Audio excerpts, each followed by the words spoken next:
প্রিয় শ্রোতারা, রাতের নীরবতা আর অজানা রহস্যের এই আসরে আপনাদের স্বাগত। আপনারা শুনছেন অন্ধকারা, যেখানে প্রতিটি গল্পের আড়ালে লুকিয়ে থাকে ভয়, রহস্য আর শিহরণ। দেশের ভেতর কিংবা দূরপ্রবাস থেকে যারা আমাদের সাথে যুক্ত আছেন, সবাইকে জানাই আন্তরিক ভালোবাসা। তাহলে চলুন আজকের অন্ধকার যাত্রা শুরু করা যাক। প্রিয় লিসেনার্স, এখন যে ঘটনাটি বলবো, ঘটনাটি ঘটে 1986 সাল। দিনটি ছিল বর্ষাকাল, একটানা বৃষ্টি হয়েই যাচ্ছে, চারপাশ নিস্তব্ধ, নিশুতি রাত। ফোনে হলেও রাত বাজে মাত্র 7:30, কিন্তু তেঁতুলিয়া মেডিকেল লাশঘরের চারপাশে যেন নেমে এসেছিল নিঝুম অন্ধকার, সাথে টিপটিপ বৃষ্টি। আমি একটু আগেই ভ্যান নিয়ে আসলাম এখানে, উদ্দেশ্য ছিল শাহামত কাকাকে লাশটা বুঝিয়ে দেব। পুলিশ কেস, লাশটা একটা যুবতী মেয়ের, বয়স 24 হবে, স্বামীর সাথে রাগ করে বিষ খেয়েছে। পুলিশ আসতে আসতে ফুলে ঢোল হয়েছে লাশটা। ফোলা লাশটা মেডিকেল ময়নাতদন্ত করতে পাঠিয়েছে আমাকে। আমি লাশ বহনের কাজ করি 4 বছর। এসব কাজ কখন ভয় পাই না আমি, বেশ ভালোই লাগে আমার।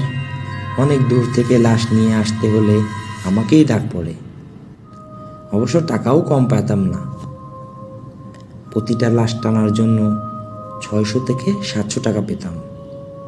এ দিয়ে সপ্তাহখানেকের বাজার হয়ে যায় আমার।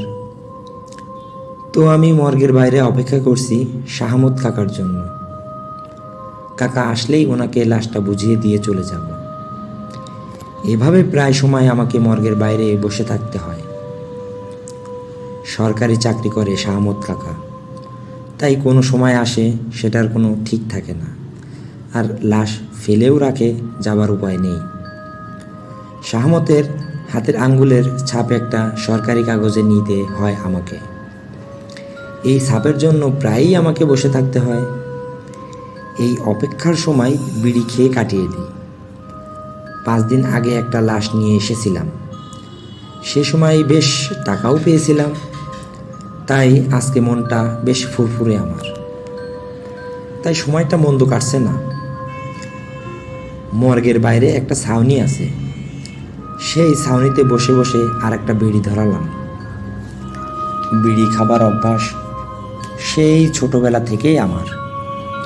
একসময় পান বিক্রি করতাম রেল লাইনের বস্তিতে। সেখান থেকে চলে আসি 15 বছর বয়সে। সেই থেকে ভ্যান চালাই আমি। এই পেশায় খুব একটা টাকা আসে না দেখে থানার দারোগা বাবুর হাতে পায়ে ধরে 4 বছর আগে লাশ টানার কাজটা পেয়েছিলাম। সেই থেকে কপাল খুলেছে আমার। 2 বছর আগে বিয়েও করেছিলাম, কিন্তু সংসার টেকেনি। আমার বউ শেফালি নাকি রাতের বেলা আমার শরীর থেকে লাশের পচা গন্ধ পায়। মাস 3 আগেই তাই তালাক দিয়ে চলে গেছে আর একটা লোকের সাথে। ভাবতে ভাবতে সময় কাটাচ্ছি। অনেকবার চেয়েছিলাম এই পেশা ছেড়ে দিব, কিন্তু পারিনি। পেটের দায়ে এখনো এই পেশাই পড়ে আছি। বৃষ্টি থেমে গেছে একটু আগে, এর মাঝেই আমি একটু ঘুমিয়ে পড়ি। এমন সময় হঠাৎ করেই আমার সামনে এসে হাজির হলো শাহামত কাকা। বয়স 15 ছুঁই ছুঁই, কিন্তু এখনো শরীরে প্রচণ্ড শক্তি। সারাদিন ঘুমায়, রাতে এসে লাশ কাটাকাটি করে। কি খবর শাহামত কাকা নাকি? বললাম। অনেকক্ষণ চুপচাপ থেকে হু হু করে হেসে উঠল শাহামত কাকা। কিন্তু অন্ধকারে সেই হাসি শুনে হঠাৎ করেই যেন ভয় পেয়ে গেলাম আমি। বললাম, কি শাহামত কাকা, এমন করে হাসো কেন? শাহামত কাকা আমাকে বললেন, কিছু না রে, দেখলাম তুই কতটা ভয় পাস এই রাতে। এই কথা বলার পরেই আবার হাসি শুরু করে দিলেন। রেগে গেলাম আমি, আর বললাম, আর তুমি যে আমারে এতক্ষণ বসায় রাখলা, এই লাশ ঘরের সামনে বইতে বইতে আমার পা 2খানা শেষ হয়ে গেল। এতক্ষণ যে বৃষ্টি হয়েছে, এতক্ষণ যে তুমি বৃষ্টিতে ভয় পাইলা। শাহামত কাকা আমাকে বলল, আমার ঘর থেকে বাড়িতে দেরি হয়েছে, ভাবলাম থানা থেকে লাশ আসছে, তোমারে বসাইয়া রাখবো না, কিন্তু হঠাৎ বৃষ্টি শুরু হইল, কি করব? আমার কাছে তো ছাতা নাই, তাই বৃষ্টি না থামা পর্যন্ত বের হইতে পারিনি। আমি তাকিয়ে দেখলাম শাহামত কাকার শরীর শুকনো, তবে সে একটা সাদা কাপড় লুঙ্গির মতো পরে আছে, মুখে খোসায় খাসা দাড়ি, সাথে খালি গায়ে সাদা লুঙ্গি পরিহিত শাহামত। শাহামত কাকাকে দেখে খানিকটা ভয় পেলাম। তো আমি বললাম, কাকা, ও কাকা, কাগজটাতে একটা টিপ মাইরা দাও, চইলা যাই, রাইত হয়েছে তো, বাড়ি যাবো। পকেট থেকে কাগজ বের করে এগিয়ে দিলাম শাহামত কাকার দিকে, কিন্তু কাকা যেন দেখেও দেখল না, বলল, তা তো যাবাই, কিন্তু আজকে আমি যাইতে দিব না, তোমারে আমার লাশ খেলা দেখাবো। বলেই আবার হু হু করে হেসে ফেলল কাকা। আমি বললাম, না না না, আমার কোনো ইচ্ছা নাই দেখার, তুমি কাটো তোমার লাশ, আমারে টিপসই দাও, আমি চইলা যাই। বলেই উঠে পড়লাম, কিন্তু কাকা আমার বাম হাত ধরে টেনে নিয়ে গেল লাশ কাটা ঘরের সামনে। কোমর থেকে চাবি বের করে খুলে ফেলল দরজা, তারপর চাবির গোছাটা ভেতরে রেখে ভ্যানের সামনে নিয়ে আসলো আমাকে। এখন ধর তো, নিয়ে যাই ভেতরে। আমি না করলাম না। দুজন মিলে মেয়েটার লাশটাকে তুলে নিয়ে গেলাম লাশ ঘরের ভেতরে। সেখানে একটা সাদা কাপড় পাতা, টেবিলের উপর লাশটা রেখে বাতি জ্বালিয়ে দিল কাকা। তারপর হেঁটেই গিয়ে একটা 40 পাওয়ারের বাতি জ্বালিয়ে দিল। এই আলোতে অন্ধকার যেন বেশি চেপে বসলো, আশেপাশে কিছুই দেখা যায় না। কোথেকে একটা বক্স নিয়ে হাজির হলো কাকা, সেটা খুলে বের হলো একটা ধারালো ছুরি, সেটা দিয়ে লাশ বাঁধার বটির বাঁধন খুলতে খুলতে বলল, আজকা তোমারে লাশ কাটা দেখামু, কোনোদিন দেখলা না কেমনে আমি লাশ কাটি।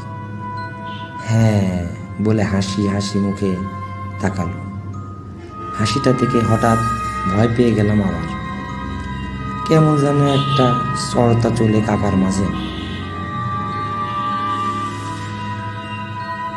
সম্মোহিতের মতো মাথা নেড়ে সম্মতি জানালাম।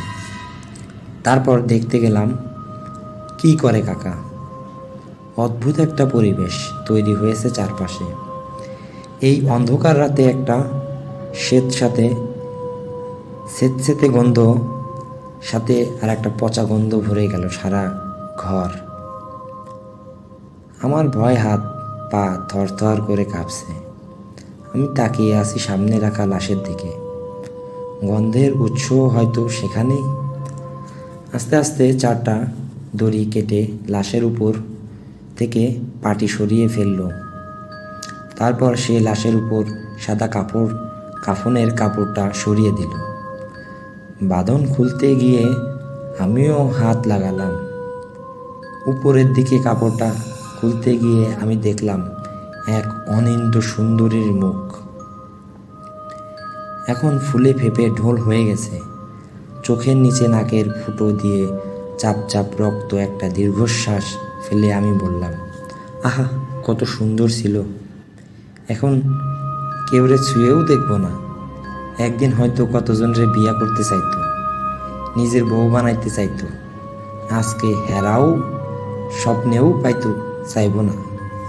কি আজব দুনিয়া।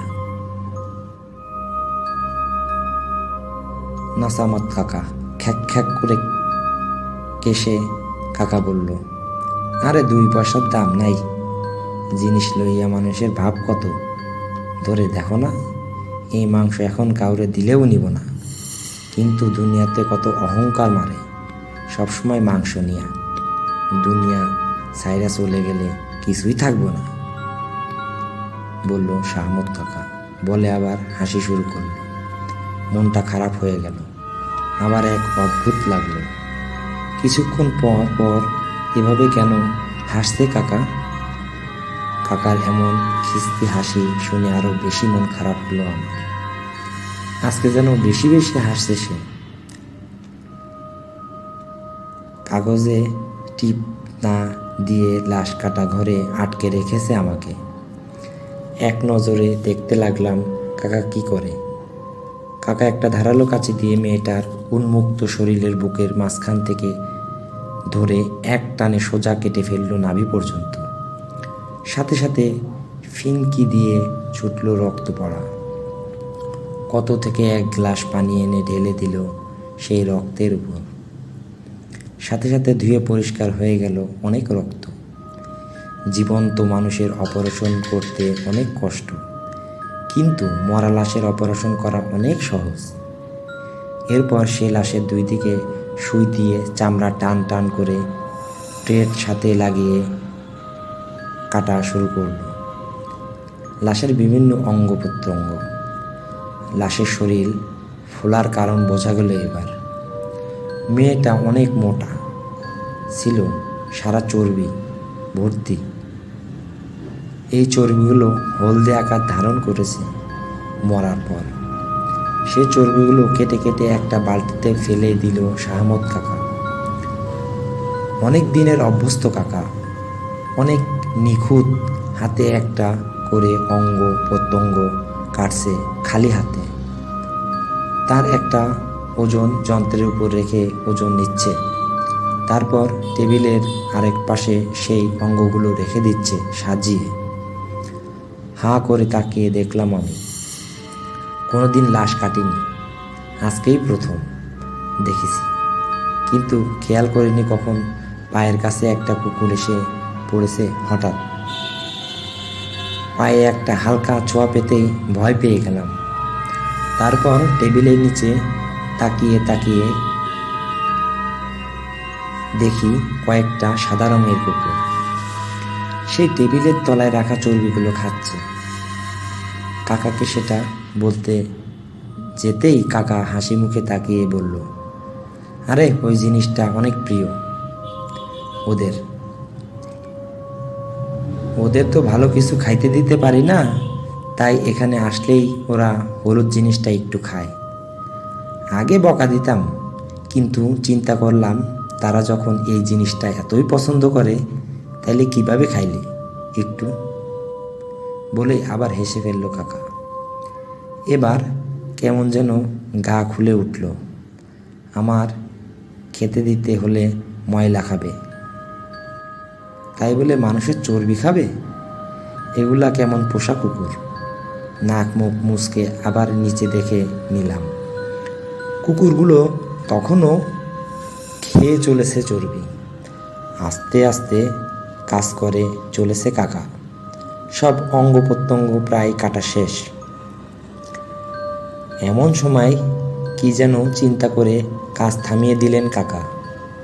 তারপর একটা অঙ্গ আবার যথাস্থানে রেখে দিতে লাগলো। শুধু কলিজাটা পড়ে আছে টেবিলের এক কোণায়। কালচে আকার ধারণ করেছে সেটা। হঠাৎ কি মনে করে কলিজাটা একটা পলিথিন ব্যাগে পেঁচিয়ে নিয়ে হাঁটা দিল কাকা। অবাক হয়ে গেলাম আমি। অবাক হয়ে জিজ্ঞেস করলাম, কই যান কাকা? কলিজাটা নিয়ে কই যান? কি করবেন ওটা দিয়ে? পিছন ফিরে তাকালো কাকা। খুব একটা ভালোভাবে চেহারা দেখা যাচ্ছে না। হেসে হেসে কাকা বলল, এই তো এই কলিজায় একটা ব্যবস্থা করে আসি, তুই থাক, আমি একটু পরে আসতেছি। এই যাব আর এই আসব, সামান্য সময়, বলেই হনহন করে দরজা খুলে বাইরে বেরিয়ে গেল শাহমত কাকা। পেছন পেছন কুকুরগুলো ছিল কি মনে করে পেছন ফিরে তাকাচ্ছে সেই কুকুরগুলো। অন্ধকারে কুকুরগুলো হলদে চোখ, মনে দেখা ভয় পেয়ে গেলাম। লাশ ঘরের বাইরে থেকে কারা যেন কথা বলে, কিছু বুঝতে চাইছে কেউ। একজন মহিলা কাঁদছে। তাড়াতাড়ি লাশঘর থেকে বের হয়ে আসলাম। দরজা খুলে বের হয়ে অবাক হয়ে গেলাম। বাইরে একটা ভ্যান দাঁড়িয়ে আছে। আমার ভ্যানটা সরানো নিয়ে তর্ক করছিল কিছু মানুষ। মনে হচ্ছে ভ্যানে করে কোনো একটা লাশ নিয়ে এসেছে কেউ, সাথে সেই লাশের আত্মীয় স্বজন। তাদের কান্নার আওয়াজ পাওয়া যাচ্ছিল ভেতর থেকে। আমি বের হয়ে জিজ্ঞাসা করলাম, কি হয়েছে ভাই, কার লাশ নিয়ে এসেছেন? শাহামত খাওয়াতো একটু বাইরে গেল, এখনই চলে আসবে। হঠাৎ নিস্তব্ধ হয়ে গেল সামনের জনতা। বড় হতে শুরু করেছে মাত্র। আস্তে আস্তে জেগে উঠতে শুরু করলো পাখিগুলো। সামনে থাকা সবাই আমার দিকে অবাক চোখে তাকিয়ে আছে। একজন মহিলা এগিয়ে আমাকে বলল, কে ছিল তোমার সাথে? কে ছিল তোমার সাথে? আমি বললাম, কে আর? শাহামত কাকা বাইরে গেছে, একটু পরে এসে পড়বে। সেই মহিলা গিয়ে ভ্যানে রাখা লাশটার মুখ থেকে কাপড় খুলে ফেলল। বলল, শাহামত তো মারা গেছে, এই যে তার লাশ। আমি দৌড়ে গিয়ে দেখি সত্যি সেখানে শাহামত কাকা শুয়ে আছে। তাহলে এতক্ষণ কে ছিল? ওই দিন কে ছিল পরে আর জানতে পারিনি। আসসালামু আলাইকুম।